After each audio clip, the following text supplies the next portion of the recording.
Sifanye kilimo kidogo. Ili wakati sasa kama ukame, ng'ombe zinakufa lakini chakula iko. Sasa maana nyingine ni kwamba nyinyi hapa mko na ardhi kubwa. Lakini nataka nyinyi hii ardhi mjue kwamba ardhi inaweza kwenda. Msiuze ardhi. Msiuze ovyo.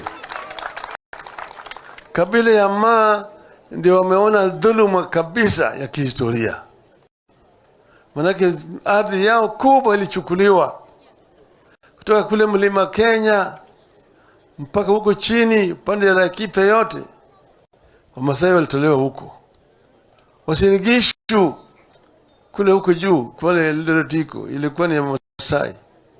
Mpaka kule mlima Elgon yote ilikuwa ni ardhi ya Masai, ilichukuliwa yote na wazungu. Na baadaye haikurudi kwa Masai. Ile ambayo imebaki sasa hapana uza ovyo. Hapana ovyo. Hii muweke maana yake vizazi vingine zinakuja. Na watakuja hapa watakuwa ni watumwa ya watu wengine. Mimi ningependa kwa hizi nyinyi ya kwamba hii hadhi ambayo mko naye mhifadhi kwa manufaa ya vizazi ambazo zinakuja. Sisi tulikuwa na msimamo kamili ya kuboresha hali ya maisha ya Wakenya.